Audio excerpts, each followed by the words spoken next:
સેવા એકેડેમીની શરૂઆત થઈ 1991માં એક તાલીમ શાળા તરીકે અને આજે સેવા એકેડેમી અસંગઠિત વર્ગની બહેનોની યુનિવર્સિટી તરીકે ઓળખાય છે. અસંગઠિત વર્ગની તાલીમ શાળા એટલે જ્યાં જગ્યા મળે ત્યાં તાલીમકાર બહેનો જાય ને આગેવાનોની હરોળ તૈયાર કરે. એ પછી ઓટલો હોય કે ગામના વૃક્ષની છાયા. આવી રીતે કામ કરતા કરતા એકેડેમીની સુંદર સફર આગળ વધી અને નવા પ્રયત્નો બહેનોની માંગ પ્રમાણે થતા ગયા અને બીજી પ્રવૃત્તિઓ જેમ કે સંચાર અને સંશોધન પણ જોડાયા. 1991માં જ્યારે સેવા મોટી થઈ, પણ 90ના વર્ષમાં સેવાએ ઘણા બધા રાજ્યોમાં, જિલ્લાઓમાં એમના સભ્યો કર્યા અને ત્યારે એમ લાગ્યું કે આપણા પાસે આપણી પોતાની તાલીમ શાળા હોવી જોઈએ. બહુ જ આધ્યાત્મિક કે બહુ જ અમારા પાસે તાલીમનો લગતો શિક્ષણ નહોતો, પણ અમારા પાસે અનુભવ બહુ જ પહોળો હતો. આજે મને એટલો બધો આનંદ થાય છે કે એ જ અમારું જે નાનકડું ઇનિશિયેટિવ હતું એને 25 વર્ષ પૂરા કર્યા ને આજે 26મા વર્ષમાં પ્રવેશ્યા છીએ. તો આ અનુભવ જે બહેનો, શ્રમજીવી બહેનો, ગામડાના બહેનો, શહેરના બહેનો, જુદા જુદા જિલ્લાના બહેનો, રાજ્યોના બહેનો અને વળી પછી તો જેમ જેમ અમે પ્રગતિ કરી, અમે ફક્ત આ રાજ્યમાં જ ના રહ્યા. અમારું પોતાનું સંગઠન જે છે, તાલીમ સંગઠન જે છે, એને પણ એક સ્વરૂપ લીધું ને આને જેને અમે આજે Indian academy for self employed વિમેનના નામે ઓળખીએ છીએ. આખા દેશમાં જ્યાંથી પણ શ્રમજીવી બહેનોને લગતી કોઈ પણ થીમેટિક તાલીમ હોય કે એમના અનુભવો અથવા એમના શોષણમાંથી એમને મુક્ત કરવા માટેની તાલીમો હોય અથવા તો એમને આગેવાન બહેન તરીકે તૈયાર કરવા હોય કે પછી એમના ઇશ્યુઝ ઉપર રિસર્ચ કરવું હોય કે એમના માટે આઈસીટી ટૂલ્સ વાપરીને આપણે એમના માટે કંઈ વિકાસશીલ કામો કરવા હોય, પછી રેડિયો દ્વારા હોય કે વિડીયો દ્વારા હોય કે પછી વળી ઇન્ટરનેટથી હોય કે મોબાઈલ ફોનથી હોય, એટલે અલગ અલગ માધ્યમોથી આ તાલીમ સંકુલ જે છે એના પણ વ્યાપ વધ્યા. પણ જે શરૂઆત હતી એ અમારાથી ભૂલાય નહીં, કારણ કે એ શરૂઆતમાં જે બહેનો અમારા પાસે આવ્યા એમના પાસેથી અમને ઘણું બધું શીખવાનું મળ્યું. શરૂઆતમાં એક ટાર્ગેટ મળ્યો હતો કે 10,000 બહેનોને પહોંચવાનું છે, 10,000 બહેનોનું તમારે હરોળ તૈયાર કરવાની છે. પણ મને આનંદ છે કે પહેલા 5 વર્ષમાં જ અમે એ લક્ષ્યાંક પૂરો કરી દીધો. છેલ્લા 25 વર્ષથી ગામડાના છેવાડામાં રહેતી બહેન હોય કે શહેરમાં વસતી કામદાર બહેન, બધા માટે સેવા એકેડેમી એકમાત્ર જગ્યા બની જ્યાં તેઓ પ્રગતિના પાઠ ભણીને નીકળ્યા. એક તાલીમમાંથી અનેક તાલીમનો જન્મ થયો. સૌ પહેલા તો સાક્ષરતા. ફક્ત અક્ષર જ્ઞાન નહીં, પણ જીવન જીવવા માટેની તાલીમ, જેમ કે નાણાકીય, આરોગ્ય, કાયદા વગેરે આપવામાં આવી. મુખ્ય તાલીમ જોડે સામાજિક પ્રશ્નો, યુવાઓ માટે કમ્પ્યુટરનું શિક્ષણ, સ્વરક્ષાની તાલીમ અને પર્યાવરણ સુધારવા માટેના પ્રયત્નો અને ટેકનિક પણ શીખવવામાં આવી.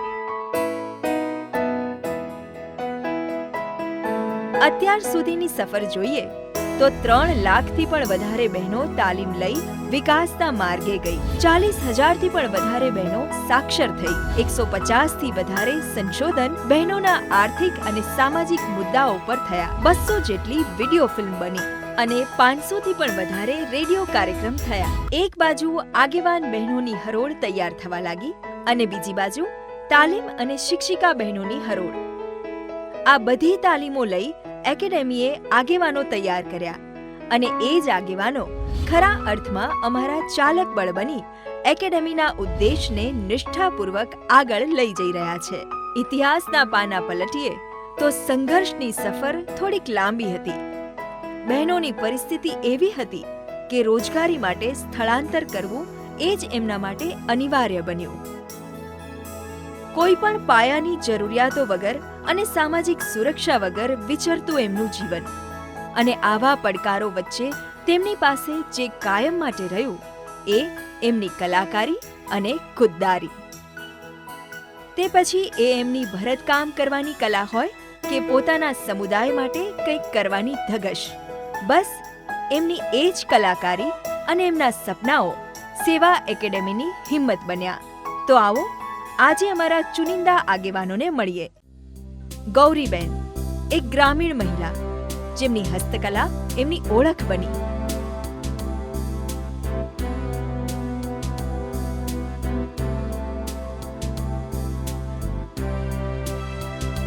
મારું નામ ગૌરી છે. મારું ગામ બકુતા છે, તાલુકો આંતરપર છે, જિલ્લો પાટણ છે. હું વ્રતની એક કામદાર બેન છું. 28 વર્ષથી સેવા સાથે જોડાયેલ છું. સેવા બજારમાં સેવા મંડળની સભ્ય છું. આ ઘર મારું ખુદનું છે. પહેલાં કાચું ઘર હતું, પણ અત્યારે મેં સેવામાંથી પૈસા બચાવ્યા, વ્રતકામ કરીને મેં મારું ઘર બનાવ્યું આખું. જ્યારે સંગઠન કરવું હતું ત્યારે બહુ મને તકલીફ પડતી હતી. ચળવળની તાલીમ લીધી, પછી અમારે સંગઠન કેવી રીતે કરવું એની તાલીમ લીધી. અમારી જે શક્તિ છે એનો અમે કેવી રીતે વિકાસ કરશું તો એની તાલીમ લીધી. બહુ ટાઈમ લાગ્યો હતો, કેમ કે બેનો તો અમારે એટલું બધો સમાજનો પ્રતિબંધ હતો કે બેનો કોઈ દી બારી ના નીકળે.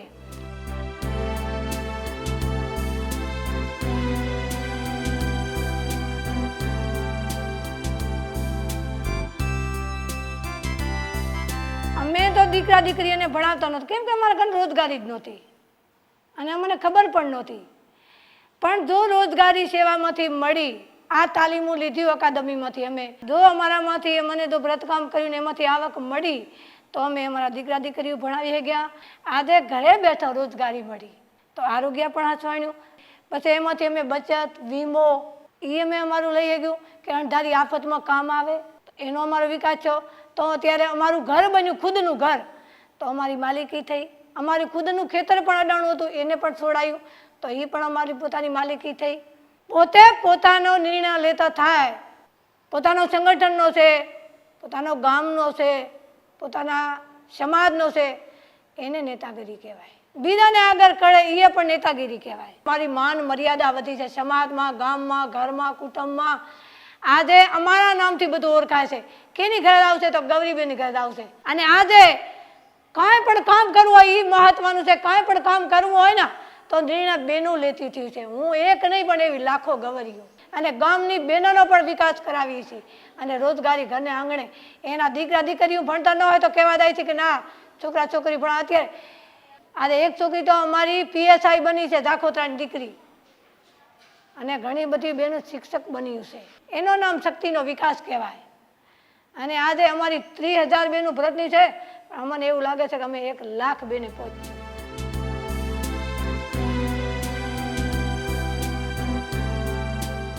અને આજે બેન જે કરે ને એ ભાઈ પણ નથી કરી શકતો. એટલું કામ કરે છે, મર્દંગગીરી બતાવી દીધી કે શક્તિ કેટલી છે. આજે મને ગમે એ કામ કરવું હોય ને અને કદાચ રાતે ત્યાં જવું હોય ને તો હું જઈ શકું છું. ને આજે 50 દાણા પૂછવા આવે છે. પહેલાં ઘરવાળા નહોતો પૂછતા, આજે આએ પાસેથી હાથે 50 દાણા પૂછે છે.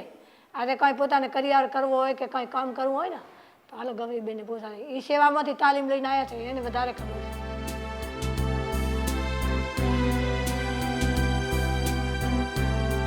અને આપણો હક શું છે? નેતાગીરી તો હાથી, પણ હક પોતાનો શું છે? કેમ આપણો હક નથી ખેતીમાં, ઘરમાં, પોતાના બાળકમાં? તેથી નહોતો હક. 28 વર્ષ પહેલાં હક નહોતો. વગર પૂછે હક કોને કરી નાખે, વગર પૂછે હગાઈ કરી નાખે, લગ્ને કરી નાખે ને એ કરે એમ થાય. આ દે બેનું કરે એમ થાય છે. બેનું એટલે એવી વઢી ભળીને નહીં કે બરદોડાઈથી નહીં, સમજાવીને. પહેલાં તો ભેદભાવ હતો. આ હરિજન છે, આ મુસલમાન છે, આ કોલી છે, આ દરબાર છે, આ બ્રાહ્મણ છે. અત્યારે એવું નથી. અત્યારે બધા એક સમાન. ત્યારે અત્યારે એકતા આવી છે, ત્યારે શક્તિકરણ. એવા આગેવાનો હોવા જોઈએ કે પોતે સમયનો ભોગજે, એકતા હોવી જોઈએ, ભેદભાવ ના હોવો જોઈએ. આપણે નિસ્વાર્થથી કામ કરવું પડે.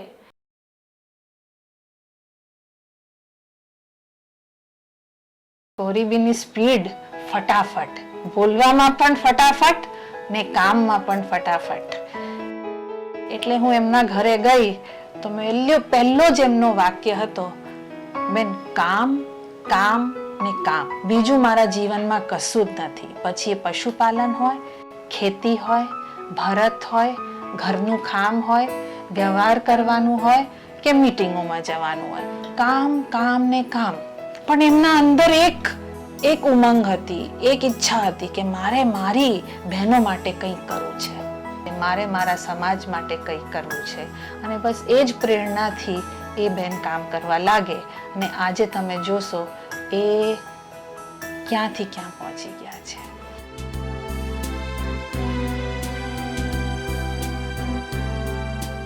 તો બેને તો મને એમ કીધું કે તમારે તો પ્રદેશણમાં જવાનું છે. તો પ્રદેશણમાં ગયા તો હું પહેલી વારની મુંબઈ ગઈ હતી, પછી દિલ્હી ગઈ હતી, પછી મદ્રાસ ગઈ હતી. અને અત્યારે તો પણ અમે વિદેશમાં પણ ભાગ લઈએ છીએ. કેમ કે હું આફ્રિકામાં ગઈ છું, સ્વીડન ગઈ છું, મેક્સિકો ગઈ છું, અમેરિકા સાન્તાફે પણ ગઈ હતી. દુનિયામાં કંપની તો ઘણી હોય છે, પણ એક એવી કંપની છે કે જેના માલિકને મેનેજર અમે છીએ. આજે કાચા માલથી કરીને વેચાણ સુધીનું કામ અમે પોતે ખુદ કરીએ છીએ. અને આજે મારે પોતાને, હું નહીં પણ મારા જેવી લાખો બહેનો, આજે ભલે મારે દિલ્હી અહીંયા બેઠી છું અને અત્યારે મને એમ કહે ને સેવામાંથી સંદેશો આવે ને કે દિલ્હી જવાનું છે, તો હું એકલી જાતી રહું છું. અને આજે કોઈ 50 માણસ નહીં પણ 5000 માણસ સામે બોલવું હોય, પોતાના કામનું, પોતે કેટલી પહોંચ્યા છે, પોતાનો શું વિકાસ થયો છે એનું પણ આજે મારે બોલવું હોય તો હું પણ બોલી શકું એમ છું. ગૌરીબેન ગામનો વિકાસ કરી રહ્યા હતા તો આ બાજુ રાજીબેન કાગળ વીણનાર બહેનોના ભવિષ્ય માટે કામ કરી રહ્યા હતા.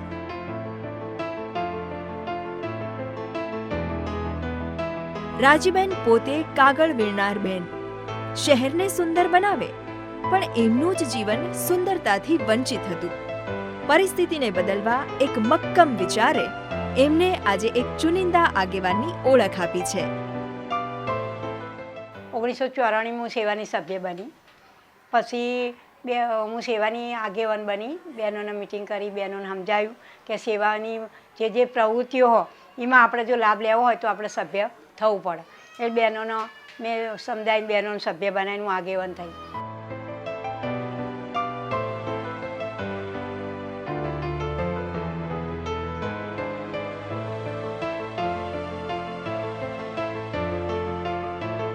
હું બહેનોને કહું એટલું પૂરતું જ્ઞાન મને પણ નહોતું, એટલે મારે બહુ તાલીમોની જરૂર હતી.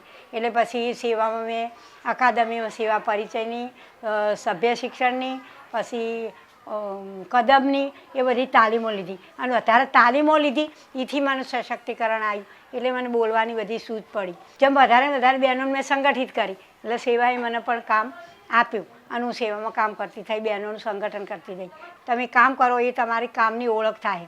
તમે કામદાર હોય તમને ખબર જ નહીં કે હું કાગળ કામદાર બેન, સિલાઈ કામદાર બેન કે બીડી બનાવનાર બેન કે અગરબત્તી બનાવનાર, કોઈ તમને ખબર જ નહીં. પણ જ્યારે તમે સેવામાં આવશો તો તમને એની પરિચય થશે. એટલે બહેનોની વધારે હું જોડતી જઈ અને બહેનોનું સભ્ય બનાવતી જઈ. ત્યારે મારો સંગઠન 6200નું સંગઠન અમારી જોડી.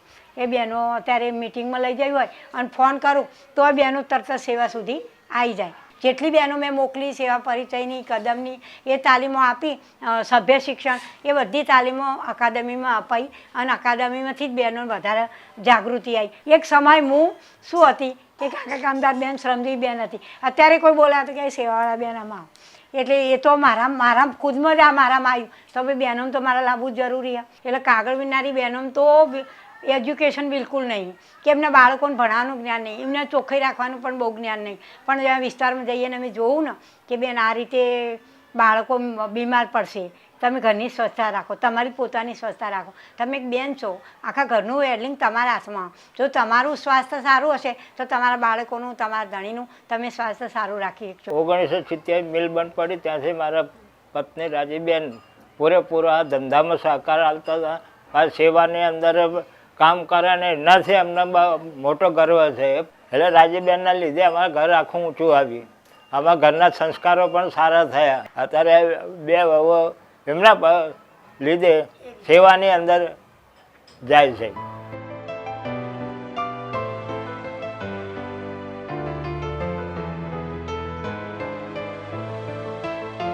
દાદી અમને બધી જ રીતે હેલ્પ કરે છે, સ્ટડીમાં પણ હેલ્પ કરે છે. દાદી હંમેશા હેલ્પ કરે છે. પછી અમારે કોઈની જોડે કઈ રીતે વાત કરવી એ પણ દાદી શીખવે છે. દાદીનું પૂછો, ઘણા બધા લોકો આવતા હોય છે કે તમે મતલબ દાદી ઘરે છે, શું કરે છે, અને એમના બધું કામ હોય ને તો લવાજમ માટે ને બધા માટે આવતા હોય. દાદાની બહુ રિસ્પેક્ટ કરે છે બધા. તો અમે પણ એવું માને કે દાદીની જેમ અમારી પણ લોકો રિસ્પેક્ટ કરવા જોઈએ. દાદીને હાથની નીચે જેમ 6000 થી 7000 બહેનો કામ કરે છે એમ અમારા હાથ નીચે બી કરવી જોઈએ. દાદીની વેલ્યુ છે એટલી જ અમારી વેલ્યુ હોવી જોઈએ.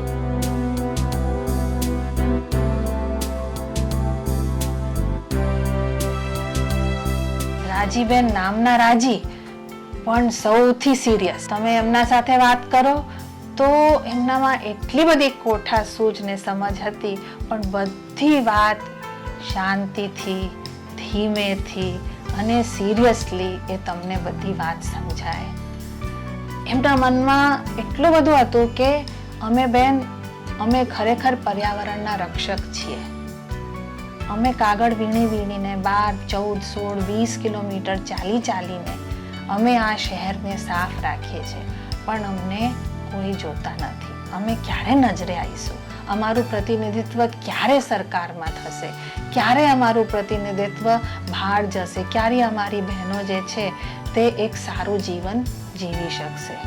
એટલે મારે તો મારી બહેનો પાસે આ જ એક વાત લઈ જવી છે કે જેવી રીતે હું ઘરમાંથી બહાર આવી, ભલે હું એક કાગળ વીણનાર બહેન છું, બહાર તો બહુ જ ફરી છું, પણ બહેનોના મુદ્દા માટે જ્યારે હું બહાર ફરતી થઈશ અને એમનું પ્રતિનિધિત્વ કરીશ, એ દિવસે ખરેખર મારા માટે એક આગેવાન તરીકે ફલરૂપ થશે.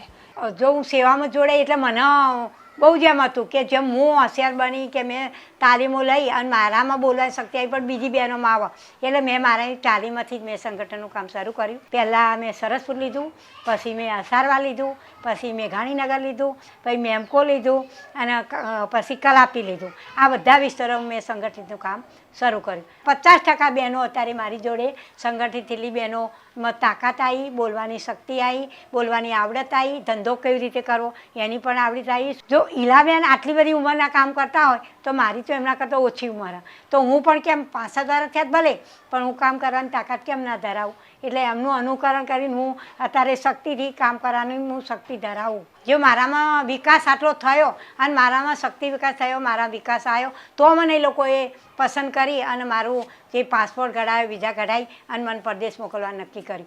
કે જ્યારે મારો આવો વિકાસ થયો ત્યારે મને એવું થતું કે મારા જેવી આટલી બધી વિકાસ કરીને શક્તિ વિકાસની બહેનો કેટલી તૈયાર કરું, તો આવી રીતે પરદેશમાં બહેનો આવે અને બિચારી એ પણ જોવે, હું જોયા હાટ નહીં ચાલે, બીજી બહેનોને જોવું જરૂરી છે, શીખવું જરૂરી છે. એટલે મને તો અત્યારે એટલું બધું આમ થાય કે હું સેવા ક્યારેય નહીં છોડું અને સેવા છોડીશ તો મારા જેવી બીજી રાજી બહેનો તૈયાર થઈ ગઈ, એ પણ મારામાં હવે તાકાત થઈ છે.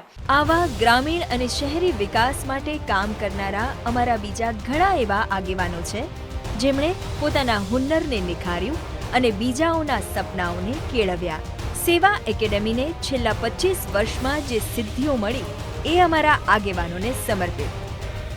અમારી આ જ આગેવાન બહેનો અમારી શિક્ષિકા બની અને કિશોરીઓની આકાંક્ષાઓ, પર્યાવરણની સમસ્યા, બહેનોની અસલામતીના પ્રશ્નો હોય, ડિજિટલાઇઝેશન અને ગરીબ બહેનો, હુન્નર અને રોજગારીની વાત હોય, તે સૌ અમારા સુધી લઈ આવી. શ્રમજીવી બહેનોના આવા જ પ્રશ્નો કેન્દ્રમાં રાખીને અમારી આ સફર હજી ઊંચી ઉડાન અને ધરતી સાથેનું જોડાણ રાખી આગળ વધશે.